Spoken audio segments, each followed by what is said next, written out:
जिंदा रहने की ऐसी जिद आपने कहीं नहीं देखी होगी। 4 ऐसी सच्ची कहानी जो रूह को कंपा देगी। नंबर 4, आरोन राल्स्टन। 26 अप्रैल 2003 को अमेरिका में रहने वाला आरोन राल्स्टन उटाह राज्य के एक दूर दराज के पहाड़ी इलाके में अकेले ही ट्रैकिंग हाइकिंग के लिए निकला। वो ब्लू जोन कैनियन की सैर कर रहा था, तभी एक बड़ा सा पत्थर 2 पहाड़ों के बीच से लुढ़कता हुआ एरोन के हाथों पर गिर पड़ा, जिसमें उसका हाथ दब गया। ट्रैकिंग पर निकलने से पहले आरोन ने किसी को भी नहीं बताया था कि वह कहां जा रहा है। इस वीरान इलाके में वो बिल्कुल अकेला था। उसकी चीख पुकार को सुनने वाला दूर दूर तक कोई भी नहीं था और उसके पास मोबाइल फोन भी नहीं था। 3 दिनों तक आरोन ने चट्टान में फंसे हाथ को निकालने की हर संभव कोशिश की, लेकिन इन सब का कोई नतीजा नहीं निकला। आरोन के जिंदा रहने की उम्मीद कम होती जा रही थी। तो तब आरोन ने उस चट्टान में फंसे हाथ को काटने का फैसला किया, लेकिन उसके पास हाथ काटने के लिए कोई हथियार नहीं था। उसी रात जब वो सोया तो उसे सपना आया कि वो अपने कटे हुए हाथों से अपने भविष्य में पैदा हुए बच्चे के साथ खेल रहा है। जब वह सुबह उठा तो उसने इस सपने को अपनी ताकत बनाकर अपने पास मौजूद एक चाकू जिसमें धार नहीं थी उसका यूज करके किसी तरह अपना हाथ काट डाला और जिंदा बच गया। 5 दिनों तक एरोन सिर्फ पानी की एक बोतल और अपने साथ लाए बेरोटोस के सहारे जिंदा था। एरोन के इस खतरनाक लाइफ एक्सपीरियंस पर डायरेक्टर डैनी बॉयल ने साल 2010 में एक फिल्म भी बनाई थी जिसका नाम है 127 आवर्स। यह उस साल की सबसे बेहतरीन फिल्मों में से एक थी। Number 3, Julian कुपकर। 24 दिसंबर 1971 को 17 साल की जूलियाने अपनी मां के साथ पेरू की लांसा फ्लाइट 508 में सफर कर रही थी, लेकिन अचानक प्लेन में बिजली गिरी और वह अंधेरे अमेजन जंगल में क्रैश हो गया। इस भयानक हादसे में सभी पैसेंजर मारे गए, लेकिन जूलियाने 10,000 फीट की ऊंचाई से गिरकर भी जिंदा बच गई। इस हादसे में जूलियाने के शरीर की कई हड्डियां टूट गई और नजरें कमजोर हो गई, लेकिन उन्होंने हिम्मत नहीं हारी। उनके पास टूटे हुए कांच और एक चॉकलेट बार के अलावा खाने पीने का कुछ सामान नहीं था। ऐसे में उन्हें अपनी माँ की सीख याद आई, जिसमें उन्होंने जूलियाना को बताया था कि कैसे घावों को साफ रखना चाहिए। उन्होंने इसी बात पर अमल किया और सबसे पहले उन्होंने अपने घावों को साफ किया। जूलियाने ने 11 दिनों तक घने जंगल में संघर्ष किया। ऐसे में जूलियाना को एक बात पता थी कि वो अगर किसी नदी को ढूंढ ले तो वहाँ उसे कोई न कोई जरूर मिलेगा। वह इसी कोशिश में कीड़े मकोड़े, जहरीले सांप और दूसरे खतरों से बचते हुए एक नदी के किनारे किनारे चलती रही। आखिरकार उसे एक बोट नजर आई और वो वहाँ रुक गई, जिसके बाद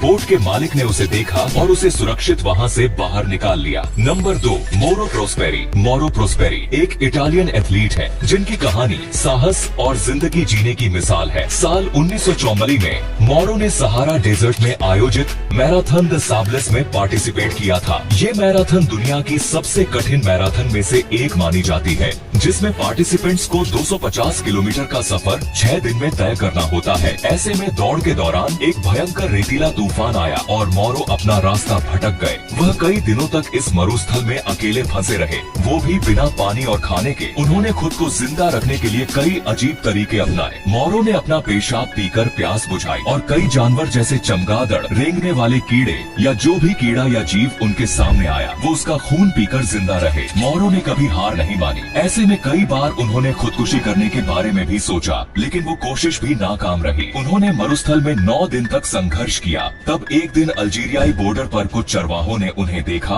और उन्हें अस्पताल लेकर गए, जहां उनकी जान बच पाई। Number 1, Steven Callahan. Steven Callahan की कहानी 4 ऑस्कर पुरस्कार जीतने वाली फिल्म लाइफ ऑफ पाई से बहुत मिलती है, क्योंकि स्टीवन भी साल 1982 में अटलांटिक महासागर में फंस गए थे। दरअसल 29 जनवरी 1982 में स्टीवन अपनी बोट लेकर एक सफर के लिए रवाना हुए थे, जहां वो आने वाले एक बड़े खतरे से अनजान थे। सफर के 7 दिन बीत जाने के बाद एक दिन अचानक समुद्र में तूफान आ गया। ऐसे में स्टीवन को लगा कि उनकी बोट से कोई चीज टकराई है, इसलिए उनकी बोट ने काम करना बंद कर दिया। स्टीवन को लगा शायद कोई व्हेल बोट से टकरा गई है। स्टीवन की बोट डूब रही थी। ऐसे में उन्होंने बोट से इमरजेंसी लाइफ राफ्ट को निकाला और उसमें खाने का सामान और जरूरत की दूसरी चीजें भरकर समुद्र में उतर गए। एक रात में ही वो काफी दूर चले गए थे। इस समय इतने विशाल अटलांटिक महासागर में वो अकेले थे। स्टीवन जब तक पानी में थे तो तब तक समुद्री मछलियां खाकर जिंदा रहने की कोशिश कर रहे थे। उसी दौरान उनके पास से 9 जहाजें गुजरे थे, लेकिन किसी की भी नजर उनके ऊपर नहीं पड़ी। स्टीवन ने फिशिंग करना और खारे पानी को पीने लायक बनाने की कुशलता सीख ली थी और इसी की मदद से